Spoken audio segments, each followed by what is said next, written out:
கன்னி ராசி அன்பு நேயர்கள் அனைவருக்கும் வணக்கங்க. இன்றைக்கி நாம் நம்மளுடைய சேனலில் என்ன மாதிரியான விஷயம்லாம் பார்க்க போகிறோன்னா, மே மாதம் 24ஆம் தேதி சனி பகவானால் கன்னி ராசி என்பவர்களுக்கு நடக்கக்கூடிய விபரீதமான விஷயங்கள்லாம் என்ன விஷயத்தில் கவனமாக இருக்கணும், என்னென்ன விஷயங்கள்லாம் பரிகாரமாக பண்ணணும், அது மட்டும் இல்லாமல் கன்னி ராசியில் இருக்கக்கூடிய குறிப்பிட்ட 3 நட்சத்திர அன்பர்களுக்கு என்ன மாதிரியான பலன்கள்லாம் இந்த காலகட்டத்தில் நீங்கள் பார்க்க போகிறீங்க அப்படிங்கிறத பற்றி தான் நான் இந்த பதிவில் உங்கள்கிட்ட ஷேர் பண்ணிக்க போகிறேன். இந்த பதிவில் சொல்லக்கூடிய எல்லா விஷயமும் கண்டிப்பாக கன்னி ராசி அன்பர்களுக்கு ரொம்பவே பயன் தர. ஸோ வீடியோவை ஸ்கிப் பண்ணாமல் தொடர்ச்சியாக பாருங்கள். அது மட்டும் இல்லாமல் இதே மாதிரியான ஆன்மீகம் சார்ந்த வீடியோஸ் எல்லாம் நீங்கள் பார்க்கணும் அப்படின்னு ஆசைப்பட்டால் நம்மளுடைய சேனலை மறக்காமல் சப்ஸ்கிரைப் பண்ணிவிட்டு கீழே இருக்கும் பெல்லைக்கானையும் மறக்காமல் கிளிக் பண்ணுங்கள். அப்போ தான் நம்ம சேனலில் போடுற எல்லா வீடியோவும் நோட்டிஃபிகேஷனாக உங்கள்கிட்ட உடனுக்குடனே வந்து சேரும். மேலும் உங்களுக்கு சிவபெருமானை ரொம்ப பிடிக்கும் அப்படின்னா அந்த வீடியோக்கு ஒரு லைக் பண்ணிவிட்டு நம்மளுடைய கமெண்ட் பாக்ஸில் சிவா அப்படின்னு சொல்லி மறக்காமல் பதிவிடுங்க. ஸோ இப்போ வாங்க நம்ம வீடியோக்குள்ளே போய் தெளிவாக பார்க்கலாம். சூரிய பகவான் மேச ராசியிலேருந்து ரிஷப ராசியில் பெயர்ச்சி ஆகக்கூடிய வைகாசி மாதம் பிறந்திருக்கு. இந்த மாதத்தில் இந்த ரிஷப ராசியில் சூரியன் மற்றும் புதன் சேர்க்கக்கூடிய புத ஆதித்ய யோகம் அடுத்த 30 நாட்கள் ரிஷபம், சிம்மம் மற்றும் பல ராசியின் அதிர்ஷ்டத்தை ஒளிரச் செய்யும் அப்படின்னு சொல்கிறாங்க. அந்த வகையில் மே மாதம் 24ஆம் தேதிக்கு பிறகு கன்னி ராசி அன்பர்களுக்கு சில பல நல்ல விஷயங்கள்லாம் விபரீதம் தரக்கூடிய விஷயங்கள்லாம் நடக்க போகுது. அதுவும் முக்கியமாக சனி பகவானால் நடக்க போகுது. அது என்ன அப்படிங்கிறத தொடர்ச்சியாக பார்க்கலாம். நவ கிரகங்களின் தலைவனான சூரிய பகவான் ஒவ்வொரு ராசியில் சஞ்சரிக்கக்கூடிய காலத்தை ஒவ்வொரு தமிழ் மாதமாக கணக்கிடப்படுது. அந்த விதத்தில் ரிஷப ராசியில் சூரியன் சஞ்சரிக்கும் வைகாசி மாதத்தில் பல்வேறு கிரக மாற்றங்கள் மற்றும் யோகங்களும் உருவாகுது அப்படின்னு சொல்கிறாங்க. இதனால் உங்களுக்கு என்ன மாதிரியான விஷயம் நடக்கும் அப்படிங்கிறத தெளிவாக பார்க்கலாங்க.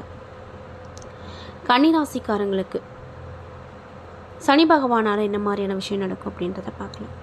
சூரிய பகவான் பாக்கியஸ்தானமான 9வது வீட்டில் சஞ்சரிக்கிறார். இதனால் உங்களுக்கு வெளியூர் வெளிநாடு செல்வதற்கான பயண வாய்ப்புகள் அமையும். நீங்கள் செய்யக்கூடிய வர்த்தகத்தில் சாதகமான சூழ்நிலை நல்ல பலனும் உங்களுக்கு கண்டிப்பாக சனி பகவான் கொடுப்பார். ஆன்மீகம் சார்ந்த விஷயத்தில் ஈடுபாடு அதிகரிக்கும். சிலர் புனித யாத்திரை செல்ல திட்டம் போடுவீங்க. இந்த காலகட்டத்தில் உங்களுடைய மற்றும் உங்கள் தந்தையின் உடல் நலத்தில் சற்று கூடுதலாக கவனம் செலுத்துவது நல்ல ஒரு விஷயமாக பார்க்கப்படுது அப்படின்னு சொல்லப்படுதுங்க. கன்னிராசி என்பவர்களுக்கு இந்த காலகட்டம் மாத கிரக நிலைகளை ஆராய்ந்து பார்க்கும்போது மாத தொடக்கத்தில் உங்களுடைய ராசிநாதன் புதன் விரையாதிபதி சூரியனோடு இணைந்து சஞ்சரிக்கிறார். 10ல் குரு சஞ்சரிப்பதோடு மட்டுமல்லாமல் தற்சமய கண்டக சனியின் ஆதிக்கமும் நடைபெறுது. இதனால் உங்களுக்கு என்ன மாதிரியான நிகழ்வு நடக்கும்னு பார்த்தீங்கன்னா, எதையும் திட்டமிட்டு செய்ய முடியாது. திடீரென மாற்றமும் மன கலக்கங்களும் வரும். விரயங்கள் அதிகரிக்கும். வீடு மாற்றம், உத்தியோக மாற்றம் வரும். குரு பகவான் உங்கள் ராசிக்கு 11வது இடத்துல வரும் வரைக்கும் பொறுமையாக செயல்படுவது நல்லதாக இந்த கன்னிராசிக்கு பார்க்கப்படுது. ஆரோக்கியத்தில் நீங்கள் ரொம்ப கவனமாக இருக்கணும். குரு பயிற்சிக்கு பிறகு பொருளாதாரத்தில் திருப்தி அப்படிங்கிறது கிடைக்கும். புதிய முயற்சிகளை வெற்றி நடை போடுவீங்க. அதே போல் வைகாசி மாதம் 1ஆம் தேதி அதாவது 15/5/2026 அன்னைக்கு மிதுன ராசிக்கு சுக்கிரன் சென்றிருக்காரு. உங்களுடைய ராசியில் 2 மற்றும் 9 ஆகிய இடங்களுக்கு அதிபதி தான் சுக்கிரன். பாக்கியஸ்தானத்திற்கும் தனஸ்தானத்திற்கும் அதிபதியான சுக்கிரன் தொழில் ஸ்தானத்திற்கு வரும்போது தொழில் வளம் உங்களுக்கு சிறப்பாக இருக்கும். வியாபாரத்தில் இருந்து வந்த போட்டியும் அகலும். கொடுத்த வாக்கை இந்த காலகட்டத்தில் உங்களால் காப்பாற்ற முடியும். தொழிலில் கூடுதல் லாபம் கிடைக்கும். உத்தியோகத்தில் இருப்பவங்களுக்கு வெளிநாட்டில் இருந்து நல்ல வாய்ப்புகள் வரலாம். வைகாசி மாதம் 12ஆம் தேதி அதாவது 26/5/2026 அன்னைக்கு புத பகவான் தனது சொந்த வீடான மிதுன ராசிக்கு செல்ல போகிறாரு. உங்கள் ராசிநாதனும் புதன் அப்படிங்கிறதுனால இந்த காலம் ஒரு இனிமை தரக்கூடிய காலமாக உங்களுக்கு இருக்க போகுது. புதிய தொழில் தொடங்க முயற்சியில் இருக்கீங்கன்னா அதில் ஆர்வம் அதிகமாக காட்டுவீங்க. முக்கியமான நபர்கள் உங்களிடம் கூட்டாளியாக மாறுவாங்க. வீட்டிற்கு தேவையான விலை உயர்ந்த பொருட்களை வாங்க முயற்சி எடுப்பீங்க. பொது வாழ்க்கையில் இருக்கக்கூடியவங்களுக்கு பொறுப்புகளும் பதவிகளும் கிடைக்கும். உங்கள் பெயரிலோ அல்லது உங்கள் வாழ்க்கை துணையின் பெயரிலோ சொத்துக்கள் வாங்கக்கூடிய யோகம் பிறந்திருக்கு. வைகாசி மாதம் 26ஆம் தேதி அன்னைக்கு அதாவது 9/6/2026 அன்னைக்கு கடக ராசிக்கு சுக்கிரன் வராரு. உங்கள் ராசிக்கு 2 மற்றும் 9 ஆகிய இடங்களுக்கு அதிபதி தான் சுக்கிரன். அவர் லாபஸ்தானத்தில் குருவோடு இணைந்திருப்பதால் திடீரென மாற்றங்கள் வந்து சேரும். தெய்வீக சிந்தனை மேலோங்கும். வெளிநாட்டில் இருந்து வரும் அழைப்புகள் ஆச்சரியம் தரக்கூடிய வகையில் இருக்கும். வியாபாரத்திலையும் சரி பிரபலமானவர்கள் சிலர் வாடிக்கையாளராக மாறுவாங்க. உத்தியோகத்தில் உயர் அதிகாரிகளால் சில சலுகைகள் பெற்று ரொம்ப சந்தோஷமாக இருப்பீங்க. பொது வாழ்வில் ஈடுபட்டிருக்கக்கூடிய கன்னிராசிக்காரங்க இந்த காலகட்டத்தில் எப்படி இருக்கணும்னு பார்த்தீங்கன்னா, நிதானத்தோடு செயல்படுவது நல்லது.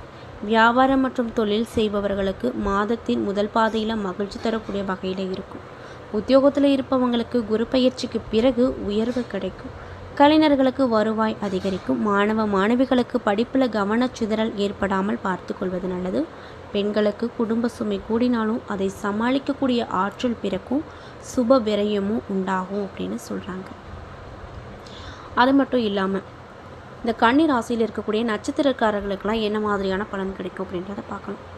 நிதானமாக செயல்பட்டாலும் நினைத்ததை சாதிக்கிறதுல வல்லவர்களாக இருக்கக்கூடிய உத்திரம் 2, 3, 4 பாத நட்சத்திர நண்பர்களுக்கு இந்த காலகட்டம் எப்படி இருக்குன்னு பார்த்தீங்கன்னா, கவனமாக செயல்பட வேண்டிய காலகட்டமாக இருக்குது.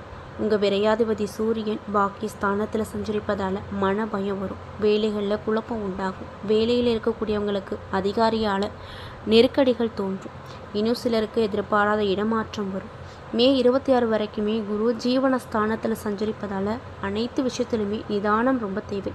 உடன் இருப்போரை அனுசரித்து போவது சங்கடங்கள் வராமல் போக்கும். அதே நேரத்தில் குருவின் பார்வை 2, 4, 6ஆம் இடத்துல உங்கள் ராசியில் உண்டாவதால் குடும்பத்தில் நிம்மதி இருக்கும். கொடுத்த வாக்கை காப்பாற்ற முடியும். எதிர்பார்த்த பணம் உங்கள் கைக்கு வரும். மகிழ்ச்சி நிலைத்திருக்கும். எதிர்பார்ப்புகள் அப்படிங்கிறது நடக்கும். எதிர்ப்பு, பகை, போட்டி, பிரச்சனை என்பதெல்லாம் இடம் தெரியாமல் போகும். செல்வாக்கு அதிகரிக்கும். பெண்கள் உடல் நிலையில் கூடுதல் கவனம் செலுத்துவது நல்லது. வேலை பார்க்கும் இடத்துல கவனமாக இருங்க. வாழ்க்கை துணையை அனுசரித்து போங்க. பெரியவரின் ஆலோசனையை இந்த நேரத்தில் உங்களுக்கு கண்டிப்பாக கை கொடுக்கும். ஜூன் 10 வரைக்கும் சுக்கிரனுடைய சஞ்சாரம் எதிர்மறையாக இருப்பதால் செலவு அதிகரிக்கும். ஆடம்பரமாக செலவு செய்ய சங்கடப்பட வேண்டிய நிலை வரும் இன்னும் சிலருக்கு. அது மட்டும் இல்லாமல் வரவு செலவில் நிதானமாக நீங்கள் இருக்கணும். விவசாயிகள் யோசித்து செயல்படுவது நல்லது. உழைப்பாளர்கள் வேலை பார்க்கும் இடத்துல அனுசரித்து போவது நல்லது. மேலும் உங்களுக்கு சந்திராஷ்டம தினங்கள் மே மாதம் 15, ஜூன் மாதம் 11. அதிர்ஷ்டம் தரக்கூடிய நாட்கள் மே மாதம் 23, 28, ஜூன் மாதம் 1, 5, 10, 14. செய்ய வேண்டிய பரிகாரம்: சனீஸ்வரருக்கு நல்லெண்ணெய் தீபம் ஏற்றி வழிபட நன்மைகள் கிடைக்கும். என்னதான் திறமை இருந்தாலுமே அடிக்கடி தேவையற்ற குழப்பத்திற்கு ஆளாகிவிடும். அஸ்தம் நட்சத்திர அன்பர்களுக்கு இந்த காலகட்டம் எப்படி இருக்குன்னு பார்த்தீங்கன்னா, ரொம்பவே உங்களுக்கு இந்த காலகட்டம் லாபம் தரக்கூடிய காலகட்டமாக இருக்க போகுது. அதாவது சத்ரு ஜெயஸ்தானத்தில் சஞ்சரிக்கக்கூடிய ராகு முயற்சிகளை வெற்றியாக்கி கொடுப்பார். ஆரோக்கியத்தில் சீராக்கி கொடுப்பார். எதிர்ப்பு, வம்பு, வழக்கு, போட்டி, பிரச்சனை என்பதெல்லாம் இல்லாமல் செய்வார். மே மாதம் 26 முதல் குரு லாபஸ்தானத்தில் உச்சமாக சஞ்சரிப்பதால் எதிர்பார்ப்புகள் எல்லாம் நடக்கும். தைரியம், தன்னம்பிக்கை அதிகரிக்கும். செல்வம் சேரும். செல்வாக்கு உயரும். குழப்பம் விலகி தெளிவாக செயல்படுவீங்க. உங்களுடைய பிள்ளைகளால் பெருமை நிறைய கிடைக்கும். கண்டக சனி பகவானுக்கு குரு பார்வை கிடைப்பதால் நட்பு வட்டாரத்தில் ஏற்பட்ட பிரச்சனை நீங்கும். தம்பதிகளுக்கிடையே அந்யோன்யம் அதிகரிக்கும். திருமண வயதில் இருக்கக்கூடியவங்களுக்கு வரன் கிடைக்கும். கூட்டு தொழிலில் லாபம் அதிகமாக பார்ப்பீங்க. அரசியல் துறையில் இருக்கக்கூடியவங்களுக்கு ஏற்பட்ட பிரச்சனைகள் நல்ல முடிவுக்கு வரும். செல்வாக்கு, அந்தஸ்து உயரும். அது மட்டும் இல்லாமல் மே மாதம் 27 முதல் ராசிநாதன் புதன் ஜீவனஸ்தானத்தில் சஞ்சரிப்பதால் பணப்புழக்கம் அதிகரிக்கும். வர வேண்டிய பணம் வரும். தடைப்பட்ட வேலைகள் நல்லபடியாக நடக்கும். இன்னும் சிலருக்கு எதிர்பார்த்த ஒப்பந்தம் கிடைக்கும். மாணவர்களுக்கு மேற்கல்வி முயற்சி வெற்றியாகும்.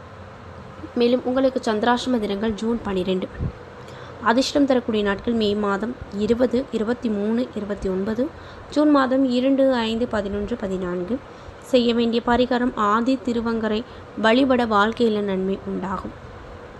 தைரியமாக செயல்படக்கூடிய சித்திரை 1 மற்றும் 2ஆம் பாத நட்சத்திர நண்பர்களுக்கு இந்த காலகட்டம் எப்படி இருக்க போகுது அப்படின்னு பார்த்தீங்கன்னா, கவனமாக செயல்பட வேண்டிய காலகட்டமாக அமைஞ்சிருக்கு. அதாவது அஷ்டாதிபதி செவ்வாய் ஆட்சியாக சஞ்சரிப்பதால் வாய்ப்புகள் நிறைய தேடி வரும். எடுக்கும் முயற்சி வெற்றி கிடைக்கும். புதிய இடம், வீடு வாங்கக்கூடிய முயற்சியில் இருக்கீங்கன்னா அது எல்லாமே நடக்கும். தைரியமாக செயல்படக்கூடிய நிலை கிடைக்கும்.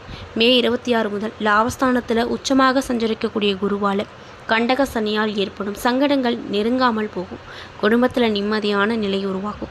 உடலில் ஏற்பட்ட சங்கடம் நீங்கும். கூட்டு தொழிலில் ஏற்பட்ட பிரச்சனைகள் ஒரு நல்ல முடிவுக்கு வரும்.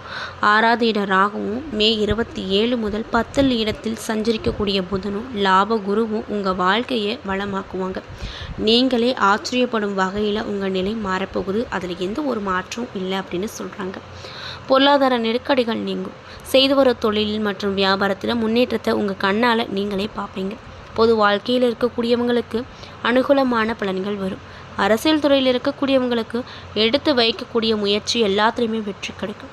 உத்தியோகத்தில் இருப்பவங்களுக்கு மேல் அதிகாரிகளின் ஆதரவு நிறைய கிடைக்கும். எதிர்பார்த்த இடமாற்றம் கிடைக்கும். வியாபாரிகளும் சரி, விவசாயிகளும் சரி, சூழ்நிலை அறிந்து செயல்படுவது ரொம்ப அவசியமான ஒரு விஷயமா பார்க்கப்படுது. புதிய முதலீடுகள் கண்டிப்பாக இப்போதைக்கு வேண்டாம் அப்படின்னு சொல்கிறாங்க. மேலும் உங்களுக்கு சந்திராஷ்டம தினங்கள் ஜூன் மாதம் 12, 13. அதிர்ஷ்டம் தரக்கூடிய நாட்கள் மே மாதம் 23, 27 மற்றும் ஜூன் மாதம் 5, 9, 14. செய்ய வேண்டிய பரிகாரம், சுப்பிரமணியரை வழிபட சங்கடங்கள் விலகும் அப்படின்னு சொல்கிறாங்க. ஏன்னா நண்பர்களே, இந்த பதிவுகளில் நம்ம கன்னிராசி அன்பு நேயர்கள் அனைவருக்குமே மே 24ஆம் தேதி முதல் உங்கள் வாழ்க்கையில் நீங்கள் என்ன மாதிரியான பலன்களை, அதுவும் விபரீத பலன்களை இந்த சனி பகவானால் பார்க்க போகிறீங்க அப்படிங்கிறத பற்றி தெளிவாகவும் விரிவாகவும் நான் இந்த பதிவில் ஷேர் பண்ணியிருப்பேன். உங்களுக்கு சொல்லியிருக்கக்கூடிய எல்லா விஷயங்களும் கண்டிப்பாக பலன் தரக்கூடிய விஷயமாக தான் இருக்க போகுது. ஸோ வீடியோவாக ஸ்கிப் பண்ணாமல் தொடர்ச்சியாக பார்த்ததுக்கு நன்றி. மேலும் இதே மாதிரியான ஆன்மீகம் சார்ந்த வீடியோஸ் எல்லாம் பார்த்து தெரிஞ்சுக்கணும் அப்படின்னு ஆசைப்பட்டா மறக்காமல் நம்ம சேனலை சப்ஸ்கிரைப் பண்ணிவிட்டு கீழே இருக்கும் பெல் ஐக்கானையும் மறக்காமல் கிளிக் பண்ணுங்கள். அப்போ தான் நம்ம சேனலில் போடுற எல்லா வீடியோவுமே நோட்டிஃபிகேஷனாக உங்கள்கிட்ட உடனுக்குடனே வந்து சேரும். நன்றி.